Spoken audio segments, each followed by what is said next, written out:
Hi, boys and girls. Miss Belanca here. I just want to take a few minutes today to talk to you again about Inferring, our reading strategy that we've moved on to. And I know Miss Keith talked to you yesterday about it. Inferring, remember, we looked at the other day a picture of a magnifying glass because inferring is like being a reading detective. You're figuring out what the author and their clues in the story are really telling you about the information you're getting or the book that you're reading. So I'm going to show you today. I've picked out a book. We're going to read it, and I'm going to show you how a good reader infers as they're reading. It's kind of that reading voice talking in your head. You'll see me sometimes use our thinking stems, our sentence starters, with I think the clues mean that, and then because remember, inferring really isn't a guess. You're using schema and you're adding it to your text clues, and that's how you're coming up with your inferring. So the title of the book that we're reading today is called Pigsty by Mark T. He is the author and the illustrator. And already I'm using some schema to make some inferencing. I know that the word pigsty has a couple of different meanings. It means that something is messy if it's been called a pigsty. And I also know that a pigsty is where pigs can live and where they spend their time. So I'm making some inferences. I think that something may be fairly messy with one of our characters. I'm going to guess this little boy. I don't know his name yet, but with the little boy. And I'm guessing that there's probably going to be a problem with that because I know that especially grown-ups don't like when things get messy. So those are some inferences, some inferring that I'm doing just by the clues on my cover. Pigsty.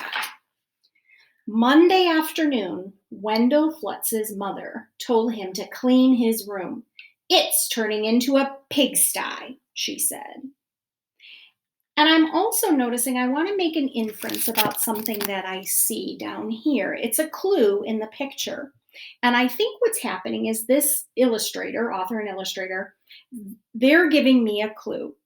The clue is I'm looking at how the mom is standing. And I know in my schema that when people stand with their hands on their hip, sometimes, a lot of times, it means that they are not happy about something. So I'm going to make the inference. I think the clues mean that Wendell's mom is really unhappy about his room. Wendell went upstairs. Much to his surprise, a large pig was sitting on his bed. Well, that is very different. Usually we don't walk into our rooms and see pigs on our beds. I have a question. I know we're talking about inferring, but remember, readers use a lot of different strategies as they try to figure out a text. My question is, what is he going to do? What is going to happen? Pardon me, said Wendell. He shoved some toys into his chest, but the pig didn't seem to mind the mess, and Wendell found that he didn't mind the pig either. He decided to take a break. Now, my guess is I'm thinking that when the author wrote the words he decided to take a break, I'm wondering if Wendell is ever going to get back to cleaning his room.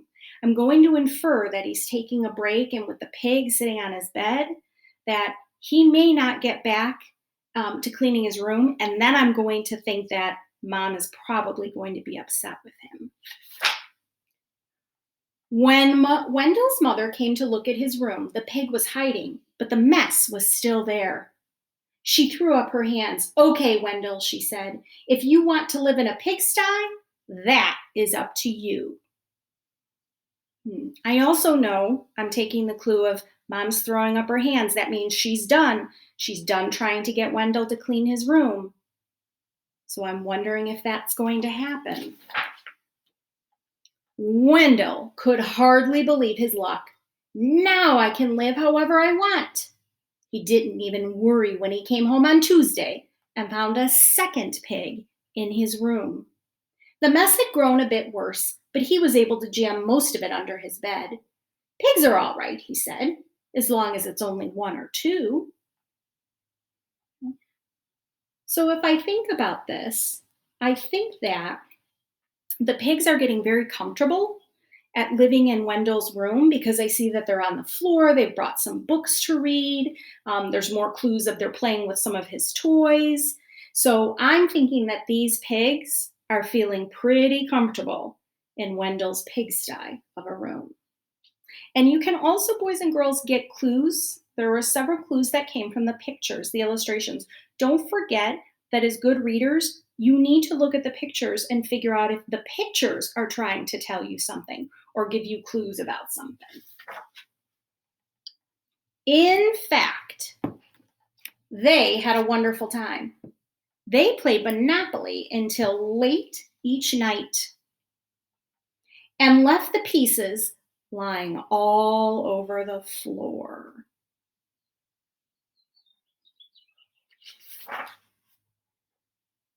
They had paper airplane wars and pillow fights.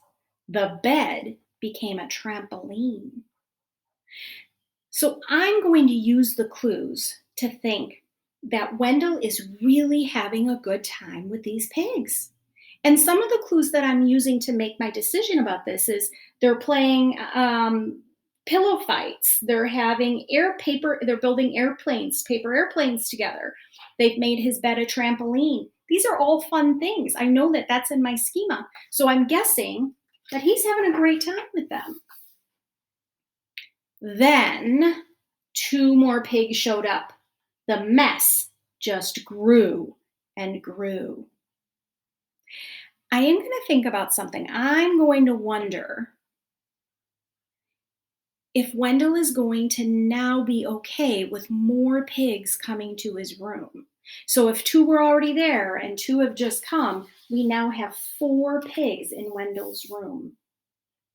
That night, when Wendell went to bed, the pigs were lying everywhere. They rolled up his blankets and hogged his pillows too. Wendell told himself he didn't mind, but then he found hoof prints on his comic books. Uh-oh, I think I need to make an inference here. I think the author, when he wrote these words, he told himself he didn't mind, but then he found hoof prints on his comic book.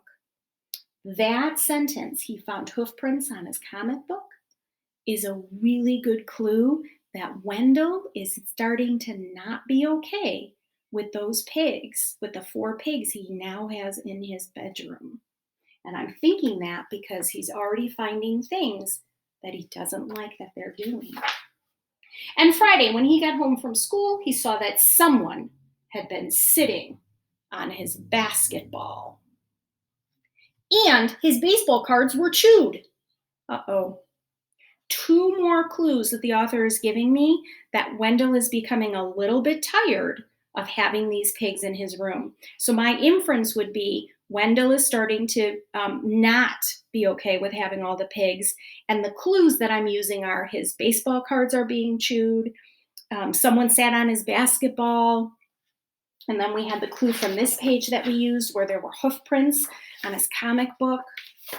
Let's see what happens. That does it, said Wendell. I've had enough. He ran downstairs to tell his mother. Sorry, she said, but your room is your responsibility. She handed him a broom. So I'm inferring that Wendell went to his mother to think or to tell her what was happening, and his mother is not going to help him out with his problem. So let's see. My question is, how is Wendell going to get the pigs from his room? Wendell started to complain. The mess was too huge, but suddenly he remembered a saying that he'd heard. Many hooves make light work. Oh, let me think about that. Many hooves make light work. I'm going to infer that that clue means he's going to somehow get the pigs to help clean his room. Let's see if that happens. He marched upstairs and organized a cleaning crew. Okay, so my inferring was correct. That's what it means. They swept and scoured, polished and scrubbed. Later that afternoon, while Wendell inspected his room, and pronounced it clean. In fact, it was a bit too clean from a pig's point of view. So while Wendell inspected, the pigs prepared to go home. One of them made a phone call, and a farm truck came to pick them up. They hugged and grunted and oinked goodbye. From that day on, Wendell kept his room clean. Except for those nights when his friends came by to play Monopoly. The end. All right, boys and girls. Nice job with inferring with me. Thank you. Keep practicing this as you're reading your books. We'll talk more about it.